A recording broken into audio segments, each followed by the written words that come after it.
출애굽기 19장 1절부터 6절 말씀입니다. 네, 말씀 교독으로 읽도록 하겠습니다. 제가 1절 말씀 먼저 읽겠습니다. 이스라엘 자손이 애굽 땅을 떠난 지 3개월이 되던 날 그들이 시내 광야에 이르니라.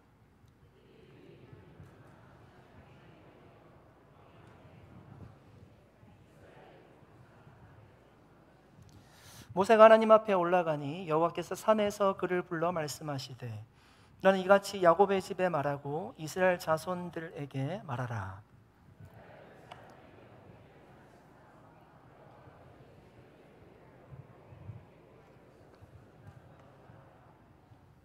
세계가 다 내게 속하였나니 너희가 내 말을 잘 듣고 내 언약을 지키면 너희는 모든 민족 중에서 내 소유가 되겠고 내게 대하여 제사장 나라가 되며 거룩한 백성이 되리라. 너는 이 말을 이스라엘 자손에게 전할지니라. 아멘. 함께 기도하겠습니다. 하나님 아버지, 이 시간 하나님의 말씀을 함께 나눌 때 성령님 우리에게 말씀하여 주시기를 원합니다. 연약한 종을 통해서 전해지는 말씀이지만 사람의 부족한 부분은 감추시고 하나님의 영광만이 드러나는 시간 되게 해 주시옵소서. 은혜 주시기를 간절히 사모하오며 예수님의 이름으로 기도드립니다. 아멘. 이스라엘 백성들이 애굽에서 떠날 때 람셋이라는 곳에서 떠나게 되었습니다. 지금 이스라엘 백성들이 도착해 있는 곳이 시내 광야입니다. 여러분 직선 거리로 계산해 보면 한 200마일 정도 되는 거리입니다. 그러니까 200마일 정도 되는 거리를 이동하려고 했으면 어느 정도 시간이면 이동을 할까요? 적어도 한 10일 정도면 걸으면 이동할 수 있는 거리일 겁니다. 그런데 이스라엘 백성들은 시내 광야까지 오는데 시간이 얼마나 걸렸을까요?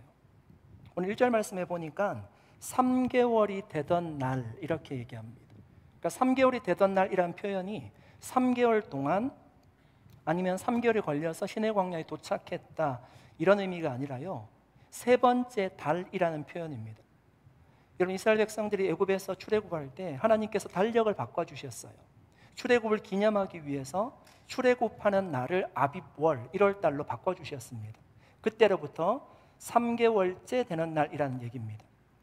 그러니까 기간으로 따지면요 한 2개월 정도 걸린 겁니다. 10일 만에 올 수 있는 거리를 2달 정도 걸려서 도착을 했는데 왜 이렇게 오래 걸렸을까요? 여러분 함께 이동하는 사람들 중에요 약한 사람들이 있었습니다. 200만 명이 이동을 했는데 같이 가더라도 건강한 사람이 있고요 건강하지 못한 사람이 있습니다. 연로하신 노인들이 있었고 어린아이들이 있었기 때문에 그들과 함께 발 맞추어 걸으려면 아마 시간이 오래 걸렸을 겁니다. 그리고 나올 때 동물들을 데리고 나왔죠. 그 동물들을 통제하면서 걷는다는 것이 시간이 훨씬 더 오래 걸릴 겁니다. 여러분 강아지를 산책해 보시면요 혼자 빨리 걷는 걸음보다 오래 걸립니다. 일로 가려고 하면 줄을 당기고 해서 목적지로 가려고 하면 시간이 훨씬 더 오래 걸리죠. 가장 중요한 요소 가운데 하나가 환경적인 요소입니다. 이스라엘 백성들이 걷는 길은 평평한 길이 아니라 광야길이에요. 가파른 계곡도 만날 수 있고요 미끄러질 듯한 또 길이 좋지 않은 곳도 만날 수가 있고 모래바람이 있고요 추위와 더위가 있습니다. 도적들을 만날 수가 있어요. 다양한 환경 가운데 광야를 걷는 것 그냥 좋은 길을 걷는 것보다 훨씬 더 오래 걸릴 겁니다. 여러분 이런 이유는 우리가 일반적으로 생각해 볼 수 있는 이유이고요 우리가 성경적으로 생각해 보면 이스라엘 백성들이 늦어질 수밖에 없었던 이유가 하나님의 사인 때문이에요. 내가 가고 싶다고 해서 갈 수 있는 것이 아니라 구름이 떠오르면 이동을 하는 거예요. 내가 가고 싶다고 해서 구름이 떠오르지 않으면요 갈 수 있는 것이 아니라 거기에 멈춰야 했습니다. 그러니까 그 구름 따라 갔기 때문에 시간이 오래 걸릴 수 있었을 것입니다. 여러분 우리는 하나님이 이스라엘 백성들을 인도하시는 이 상황을 보면서요 하나님의 인도하심이 늘 빠른 것은 아니라는 것을 알 수 있어요. 그러니까 하나님이 사람을 인도하실 때요 빠른 것을 목표를 두고 인도하지 않는다는 얘기예요. 하나님이 정확한 방향으로 인도하신다는 거예요. 그것이 하나님의 목표이기 때문에 그렇습니다. 이스라엘 백성들의 입장에서는 여러분 하나님의 인도하심에 따라 광야를 걷는다는 것이 굉장히 답답할 수 있습니다. 목적지가 가나안이면요, 가나안까지 빨리 도착하고 싶은 것이 우리의 마음이지 않습니까? 200만 명의 사람들 중에 여러분 마음이 급한 사람이 얼마나 많을까요? 그냥 짐을 싸두고요, 구름이 떠오르기만을 기다렸던 사람들이 저는 있을 거라고 생각해요. 저와 같은 사람이 아마 있었을 겁니다. 빨리 가고 싶은 거죠. 여러분, 사람들은 빨리 어떤 목표에 도달하기를 원합니다. 그것이 우리의 마음이에요. 여러분, 교통편도 날이 가면 갈수록 속도가 빨라지잖아요. 제가 어릴 때 한국의 기차에 등급이 있었습니다. 비둘기, 통일호, 무궁화, 새마을호. 비둘기가 가장 느린 기차이고요, 새마을이 가장 빠른 기차였어요. 평균 속도가 비둘기가 얼마였을까요? 저도 몰라서 찾아보니까요, 30km였대요. 객차와 객차 사이에 그 기둥을 잡고 바깥에 서 있어도요, 별로 위험하다는 생각이 안 들었어요. 느리게 갔기 때문이에요. 서울에서 부산까지 가는데 시간이 얼마나 걸렸을까요? 맞춰보세요. 12시간 걸렸습니다. 12시간. 지금 KTX 타고 서울에서 부산까지 얼마나 걸릴까요? 2시간 40분이 걸린대요. 4분의 1로 시간이 줄었어요. 마음만 먹으면요, 서울에서 아침에 출발해서 부산에 내려서요, 시원한 바닷바람을 쐬고 싱싱한 회를 먹고 다시금 기차를 타고 저녁 때 서울로 올라올 수 있는 생활권이 되었습니다. 그런데 이런 생활 패턴이 오래된 것이 아니에요. KTX가 2004년도에 개통했습니다. 불과 20년밖에 되지 않았습니다. 여러분, 지금보다 아마 더 빨라질걸요? 우리가 사용하고 있는 인터넷도 계속 빨라지고 있고요, 어떤 물건을 우리가 배송시키면요, 지금은 하루 이틀이면 오죠. 2, 3일이면 오죠.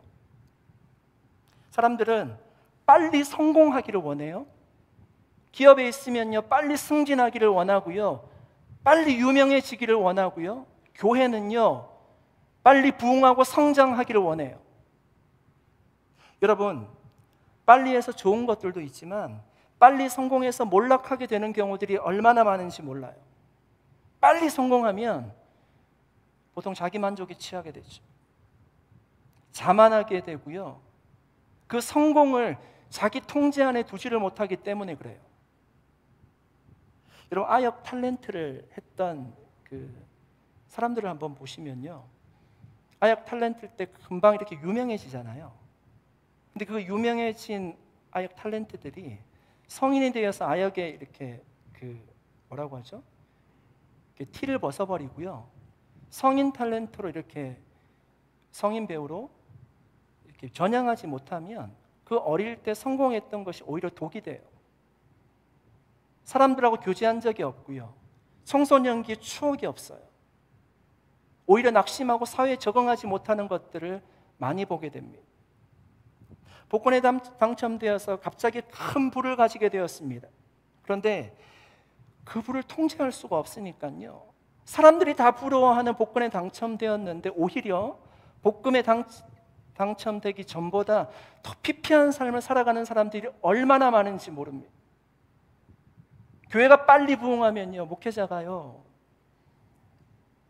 자기의 노력으로 교회가 부흥한 줄 알아요. 모든 성도들도 우리가 많이 노력했기 때문에 우리 교회가 잘 되었노라고 생각할 수가 있습니다. 여러분, 오늘 본문이 말씀하는 것을 잘 들어보십시오. 하나님은 빨리 가는 것보다 더 중요하게 생각하는 것이요, 정확한 방향으로 인도하시는 거예요.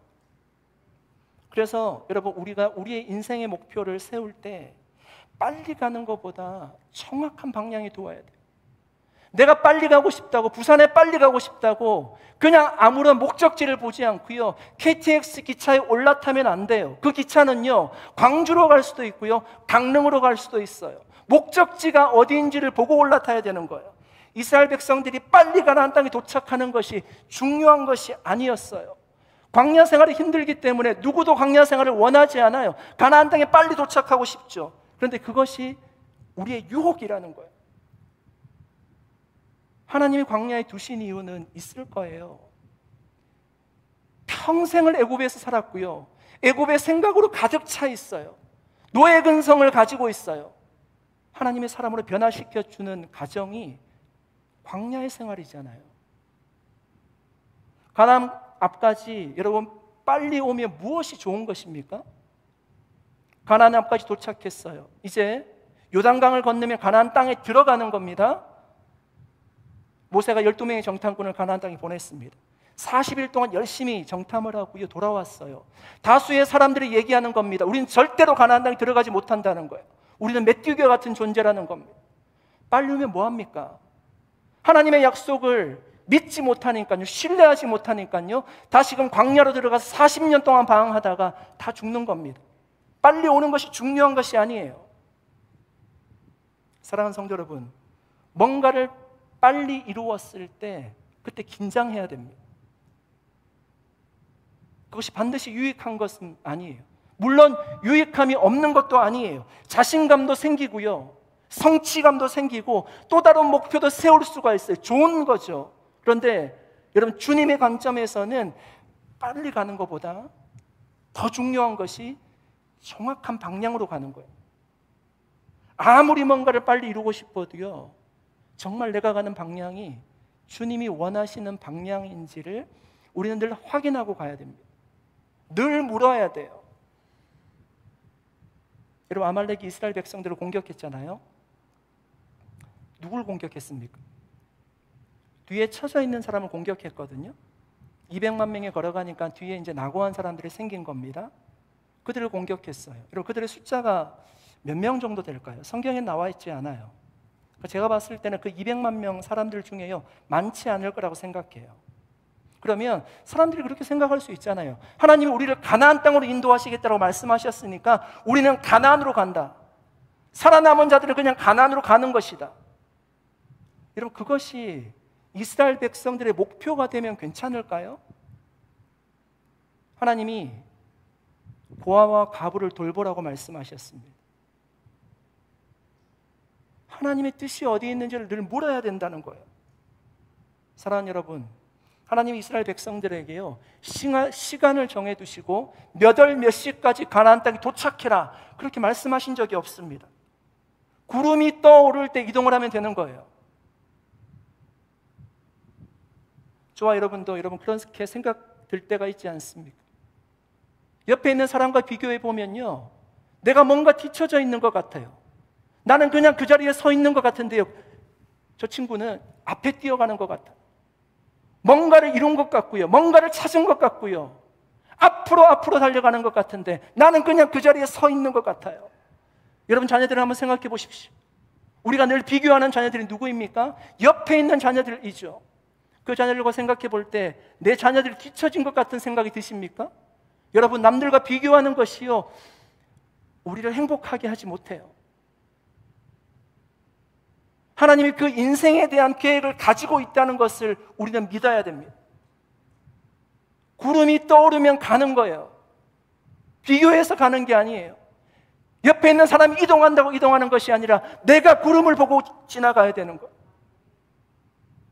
하나님이 가라고 하면 가시고요, 하나님 멈추라고 하면 멈추는 거예요.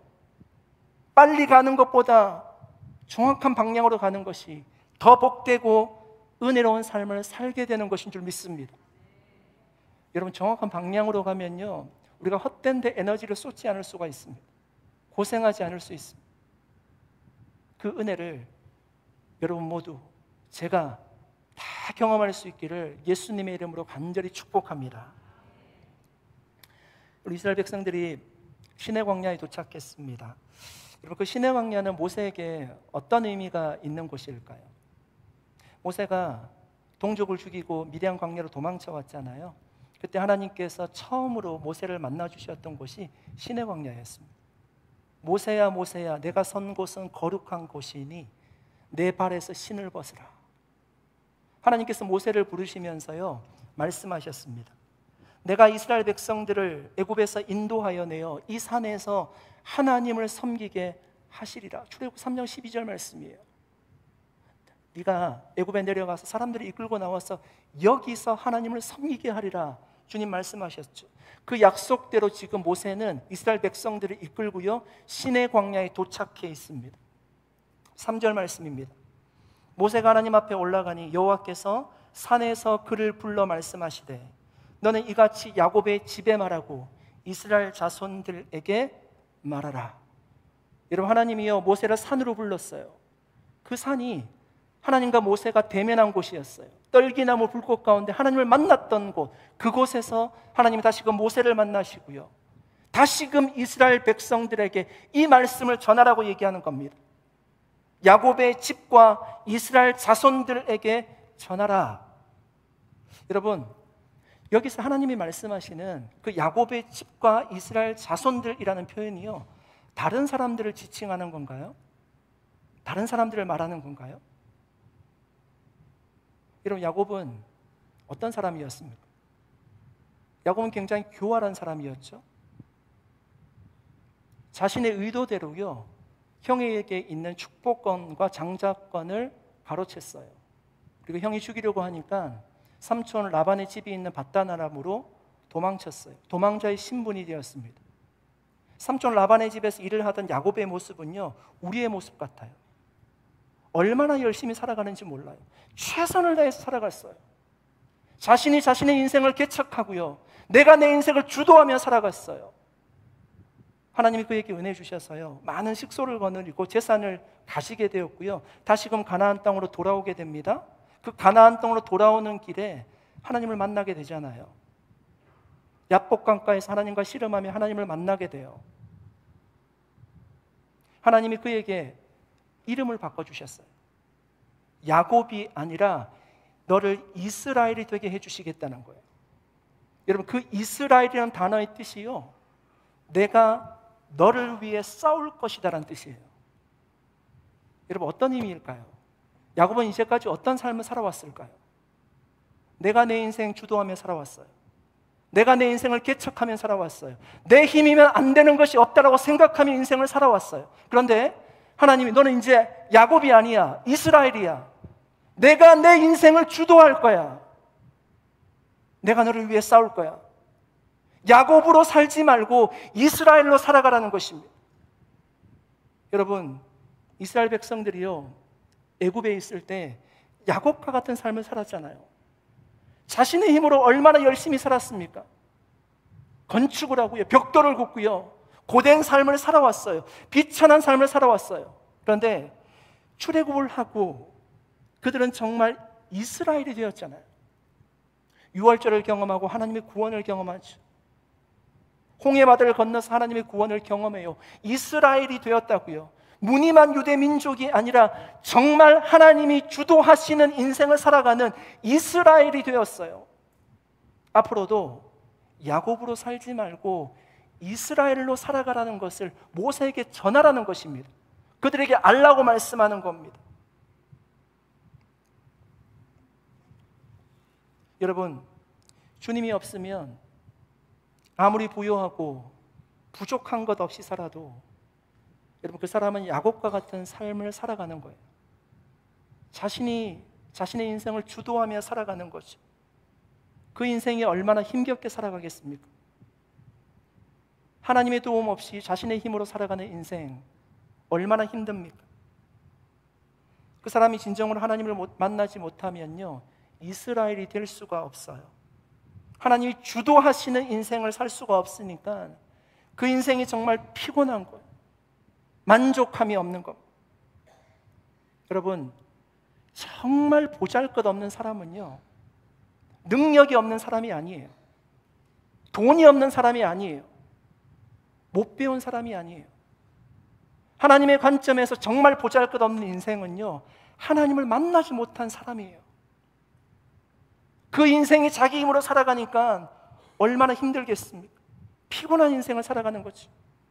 사랑하는 여러분, 어떤 삶을 사시겠습니까? 야곱과 같은 삶을 사시겠습니까? 아니면 이스라엘과 같은 삶을 사시겠습니까? 내가 주도하는 삶이 아니라 하나님이 우리를 주도하시는 삶을 살아갈 수 있기를 축복합니다. 그러면 여러분, 우리가 걷는 이 길이 정말 광야 같은 길일지라도 하나님이 우리를 보호하시고 인도해 주실 겁니다. 더위와 추위를 막아주시고, 그 더위와 추위를 막기 위해서 불기둥과 구름기둥을 주시고, 아말렉 대적을 막아주듯이 우리에게 어려움을 막아주실 겁니다. 한 끼도 떨어지지 않는 만나를 주시고 양식을 주셨던 그 하나님께서 우리의 인생 가운데 함께 해주실 겁니다.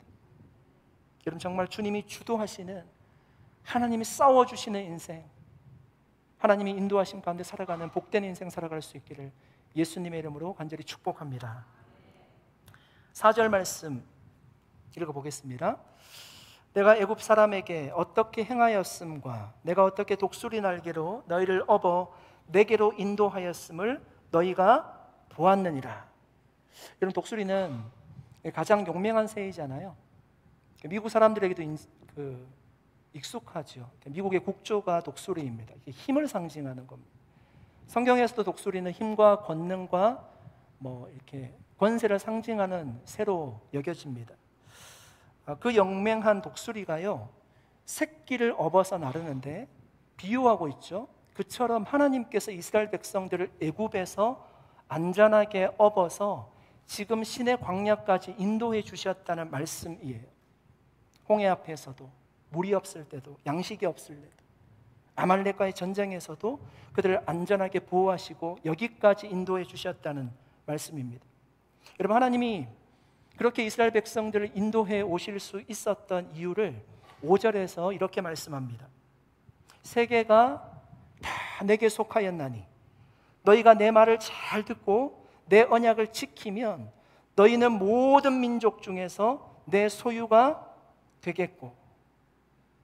여러분, 하나님은 모든 세계가 나에게 속해 있다라고 말씀하고 있어요.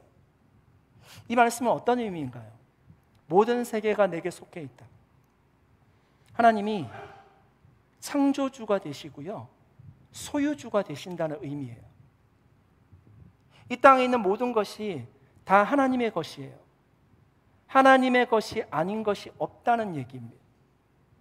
여러분, 하나님은 창조주와 소유주가 되시는데요, 성경을 보시면요, 성경의 첫 권 창세기를 어떻게 시작합니까? 태초에 하나님이 천지를 창조하시니라. 하나님이 온 우주 만물을 창조하셨어요. 성경의 마지막을 어떻게 끝맺을까요? 하나님의 심판과 하나님의 완성된 나라가 임하는 것으로 성경이 맞춰지고 있죠. 그러니까 하나님이 온 우주를 지배하신다는 말씀이잖아요. 창조주와 소유주가 되셔서 이 온 우주의 지배권을 누가 가지고 계시느냐? 하나님이 가지고 계시다는 거예요. 왜 이런 말씀이 기록되어 있는가 하면요, 당시 고대 근동의 신 개념은 부족신이었어요. 블레셋을 다스린 신이 따로 있고 가나안 땅을 다스린 신이 따로 있고 이스라엘 다스린 신이 따로 있다라고 생각했어요. 하나님 그렇지 않다는 거예요. 온 우주 만물이 내게 속해 있다라고 주님 말씀하십니다. 그렇게 모든 능력과 주권을 가지신 하나님이시기에 이스라엘 백성들을 독수리 날개처럼 안전하게 여기까지 인도해 오실 수가 있었습니다. 사랑하는 여러분, 여러분은 이 모든 세계가 다 하나님께 속해 있음을 믿으십니까? 속해 있음을 믿으십니까? 여러분, 어쩌면 우리가 아멘으로 대답할 수 있는 너무나 당연한 말씀인데요, 여러분, 정말 우리가 이 말씀을 신뢰했으면 좋겠습니다. 이 말씀을 정말 내 마음속에 새기고요, 우리가 살아가면 자신감이 생겨요. 마음의 걱정과 근심을 덜 수가 있어요. 마음이 평안해질 수가 있어요. 여러분, 우리가 하나님의 자녀이잖아요. 하나님이 우리의 아버지잖아요. 그 아버지인 하나님께 소유권, 창조주, 통치권, 하나님께 다 속해 있어요. 우리가 그 사실을 믿는다면요, 염려와 걱정을 내려놓고요, 하나님이 주시는 그 평안과 은혜가 우리 가운데 임하게 될 것입니다. 광야를 지나는 동안 만나는 일 때문에 걱정하지 않으셔도 됩니다. 하나님 이제 동안도 해결해 오셨고요, 앞으로도 인도해 주실 것이기 때문에 그렇습니다. 여러분, 성경을 여러 민족의 언어로 이렇게 번역을 하면서 특별히 이렇게 번역하기 어려운 단어들이 있습니다. 파라클레토스라는 단어가 있는데요. 이 단어를 성경에서 이제 여러 언어로 번역을 하면서 번역하기 어려운 단어 중에 하나입니다. 파라클레토스라는 단어의 뜻이 안위하다, 훈계하다, 권고하다, 도와주다 이런 다양한 뜻을 가지고 있거든요. 그래서 한글 성경에는 파라클레토스라는 단어를 보혜사로 번역했어요. 그러니까 우리를 돕는다는 의미로 번역을 했어요. ESV 영어 성경에서는요, another helper 이렇게 번역했습니다. NIV 영어 성경에는 another counselor 이렇게 번역했고요. 킹 제임스 버전은 another comfort 이렇게 번역했고, NLT는 현대어로 이제 영어로 성경을 번역한 거거든요. another advocate, 변호자 이렇게 번역했습니다. 파라클레토스라는 단어가 한 단어인데요, 이렇게 다양하게 번역이 되었어요. 저는 충분히 이럴 수 있다라고 생각합니다. 왜냐하면 여러분, 결국 파라클레토스라는 분이 성경에서 성령 하나님이시기 때문에 그렇습니다. 여러분, 하나님이 하나의 역할을 가지고 계시지 않잖아요. 하나님은 어떨 때는 우리를 위로하세요. 찾아오셔서 위로하세요. 하나님 앞에서 우리의 문제를 두고요, 성령 하나님께서 간절하게 중보하는 중보자도 되세요. 우리가 어려울 때 우리 주변에 찾아오셨어요. 우리를 상담하시는 상담자도 되세요. 하나님 앞에서 우리를 변호하시는 변호자도 되세요. 그 하나님이 우리를 지금도 보호하신다는 거예요. 그 보혜사 성령 하나님께서 다양한 역할을 하시면서요, 지금도 독수리 날개 아래서 우리를 돕고 계신다는 말씀입니다. 여러분, 세계가 다 하나님께 속해 있어요. 하나님이 문제를 해결하시고요, 우리를 도우시고 그 상황 가운데서 구원하여 내실 줄로 믿습니다. 여러분, 믿음이 크면 클수록 우리는 이 말씀을 믿으면 믿을수록 염려와 걱정 가운데 살지 않을 수 있어요. 우리 앞에 있는 문제들 때문에요, 주저앉지 않을 수 있습니다. 온 세계가 다 하나님께 속해 있기 때문이에요. 그것을 우리가 믿기 때문이고, 보혜사 성령께서 우리를 돕고 계시기 때문입니다. 그러므로 이런 많은 신앙의 위인들처럼 우리가 걱정하기보다는 그 하나님께 우리가 날마다 나아가 기도함으로 하나님이 문제를 해결하시는 것을 우리 삶에서 경험할 수 있기를 예수님의 이름으로 간절히 축복합니다. 5절 6절 말씀 여러분 같이 한번 읽어보도록 하겠습니다. 같이 한번 읽어보겠습니다. 시작. 세계가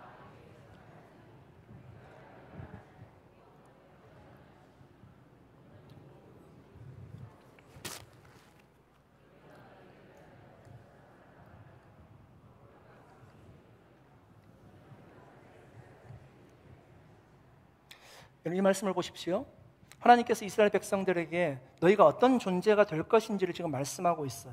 그러니까 내 말을 잘 듣고 내 언약을 지키면 이런 존재가 되게 해주시겠다는 겁니다. 그러니까 첫 번째는 나의 소유가 되게 해주시겠다는 거예요. 여러분, 하나님이 좋은 것만 가지고 계시잖아요. 하나님이 추하고 더러운 것을 가지고 계시지 않아요. 그렇게 하지 못하세요. 그런데 하나님이 우리를 소유 삼아 주시겠다는 얘기예요. 무슨 의미입니까? 우리를 자녀 삼아 주시고요, 우리를 존귀하게 대해 주시겠다는 거예요. 여러분, 우리가 그 정도로 높은 사람이 되었어요. 언제? 하나님의 말씀을 지키고 그 언약을 지킬 때 가치 있는 존재가 되었다는 겁니다. 두 번째는요, 제사장 나라가 되게 해주시겠다라고 약속하셨습니다. 제가 이번에 조지아 선교대회를 가서요, 기독교의 한 분파인 정교회 예배를 볼 수가 있었습니다. 정교회 예배당을 이제 성지니까 이제 한번 보러 갔는데, 그때 마침 예배를 드리고 있었어요. 저는 책으로만 봤거든요. 실제로 보니까 눈에 확 들어왔습니다. 정교회 사제는 이렇게 애복과 같은 화려한 옷을 입고 있어요. 그리고 일반 성도들이 있는 곳과 그 사제가 들어가는 공간이 구분되어 있어요. 사제가 이제 그 공간에 마치 성막에 지성소, 성소가 구분되어 있듯이 그 사제가 이제 그 공간에 들어가서 문을 닫더라고요. 근데 이제 문이 이제 다리가 보이는 문이고 머리가 약간 보이는 문이라서 안에서 뭐 하고 있는지 이렇게 보기는 했는데요. 그러니까 이렇게 뭐 향 같은 거를 피우고, 그리고 거기서 이제 어떤 의식을 행하고 문을 열고 나와서 성경을 읽어줍니다. 근데 성경을 그 원어로 읽어준대요. 성경을 읽어주고 그리고 축복기도 해줍니다. 그렇게 예배를 드리더라고요. 여러분 구약시대 때를 생각해 보시면요, 일반 헌제자들이, 제물을 가지고 오는 헌제자들이 예배 드릴 수 있는 공간과 제사장들이 들어가는 공간이 구분되어 있었어요. 여러분 제사장의 유익한 점은 무엇일까요? 제사장이 가장 좋은 점은 하나님을 직접 만날 수 있다는 거겠죠. 그러니까 이스라엘 백성들에게 하나님이 제사장 나라가 되게 해주시겠다는 거예요. 하나님을 만날 수 있는 특권을 주시겠다는 얘기입니다. 그리고 여러분 제사장의 사명이 있습니다. 제사장의 사명은 죄인들이 제물을 가지고 하나님 앞에 예배 드릴 때 중간에서 하나님이 예배를 받으시도록 집례하는 역할을 하죠. 그러니까 죄인과 하나님을 연결시켜주는 다리 역할을 하는 것이 제사장의 사명입니다.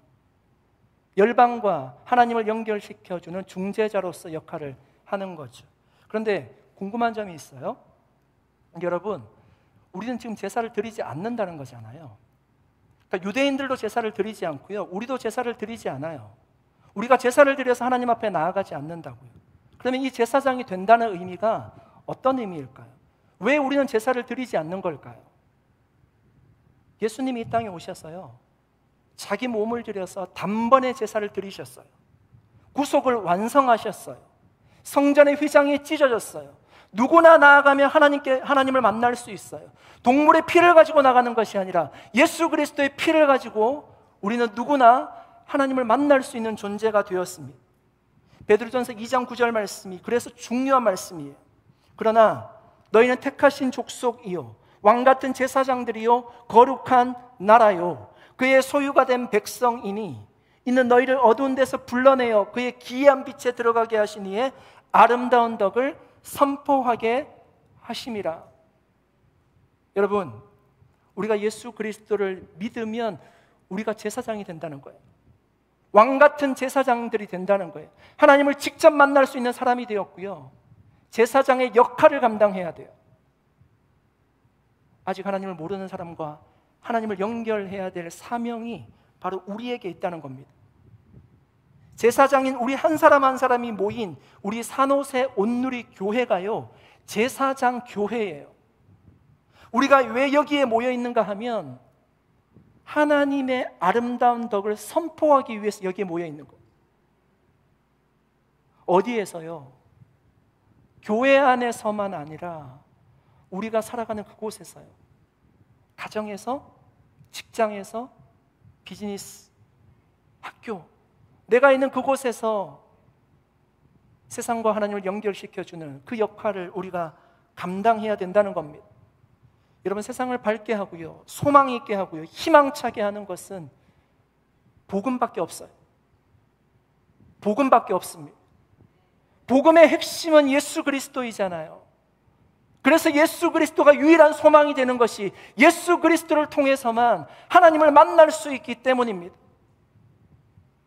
그 희망이신 예수 그리스도를 우리가 전하고 또 주님을 전함으로 하나님께 예배하게 되는, 그 영혼이 하나님 앞에 예배하게 되는 그런 제사장적 사명을 우리의 삶에서 감당하게 되시기를 주님의 이름으로 간절히 축복합니다. 여러분, 세 번째, 우리가 말씀을 잘 듣고 언약을 지킬 때 하나님이 거룩한 백성이 되게 해주시겠다라고 얘기합니다. 여러분, 거룩한이란, 카도시라는 단어는요, 인간이 사용할 수 없는 단어예요. 우리가 거룩하지 않잖아요. 그런데 하나님이 우리를 거룩한 백성이 되게 해주시겠다 합니다. 무슨 의미입니까? 우리를 구원해 주시겠다는 거죠. 의롭게 해주시겠다는 거죠. 내 노력과 봉사와 섬김과 그것으로 의롭게 되는 것이 아니라 예수 그리스도의 피로 우리를 의롭게 해주시겠다는 거예요. 순전히 하나님의 일방적인 역사예요.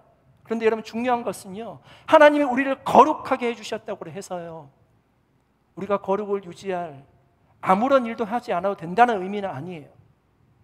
하나님이 거룩함을 우리에게 주셨기 때문에 그 거룩함을 유지할 수 있도록 우리가 노력해야 됩니다. 여러분, 우리도 날마다 경건을 바울 사도처럼 연습해야 돼요.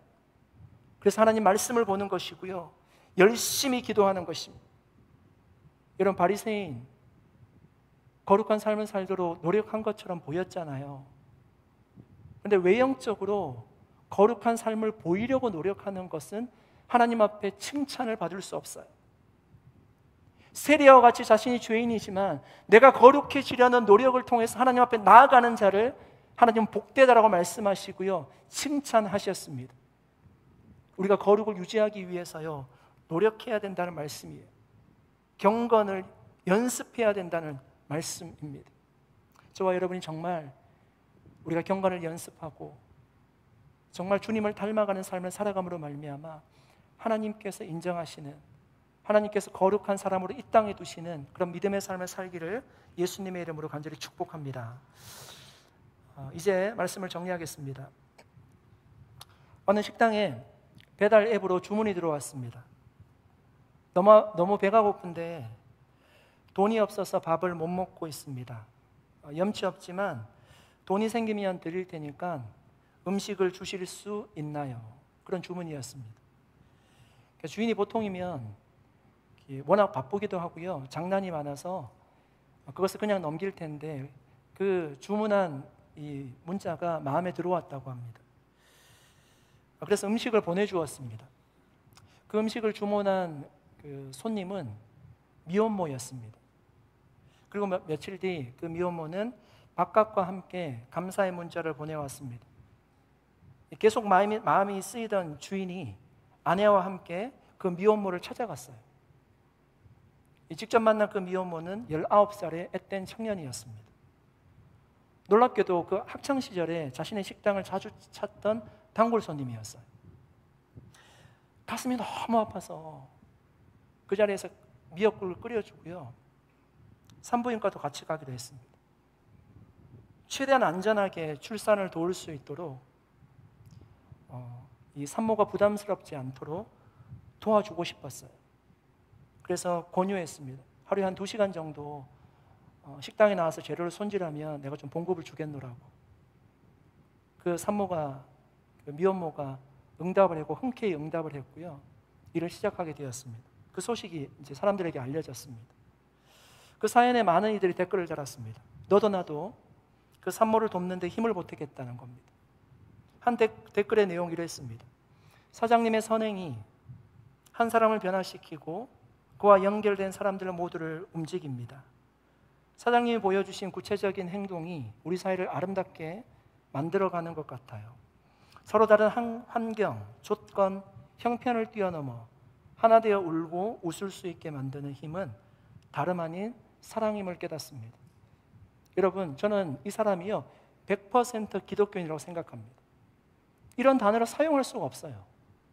한 사람이 여러 사람을 변화시킨다? 이런 단어 사용하지 않습니다. 사랑임을 깨닫습니다. 여러분, 하나님이 이스라엘 백성들을 독수리 등에 업어서요 시내 광야에 옮기신 이유는 무엇입니까? 하나님 그들을 사랑하셨기 때문이에요. 애굽의 종으로 살지 않도록 그들을 자신의 소유로 삼을 수 있도록, 거룩한 백성이 될 수 있도록, 제사장이 될 수 있도록 하나님 그들을 사랑하셔서 여기까지 인도해 주신 것이 아닙니까? 여러분, 하나님 우리를 사랑하셔서 독생자 예수 그리스도를 이 땅에 보내주셨습니다. 우리를 사랑하셔서 보혜사 성령을 보내주셔서요 우리와 함께 동행하게 하십니다. 모든 어려움에서 우리를 돕도록 하셨습니다. 주님이 우리를 사랑하시는 그 믿음을 우리가 확신을 가지고요 광야 같은 세상일지라도 독수리와 같이 우리를 인도하시는, 보호하시는 그 하나님의 은혜가 우리에게 지금도 여전히 있음을 기억하고 다시금 힘을 내어서 여러분 한 주간 살아갈 수 있기를 예수님의 이름으로 간절히 축복합니다. 기도하겠습니다. 하나님 아버지, 감사드립니다. 오늘 함께 말씀을 나누었습니다. 하나님, 주님이 우리를 사랑하셔서 독수리와 같이 안전한 날개로 우리를 보호하시고 우리를 인도하시고 여기까지 함께하여 주신 줄로 믿습니다. 하나님, 하나님의 보호와 사랑이 여전히 우리와 함께하고 계심을 믿고 하나님의 사랑을 의지하고 주님을 바라보고 야곱과 같은 인생이 아니라 이스라엘과 같은 인생을 살아갈 수 있도록 주님이 역사하여 주시옵소서.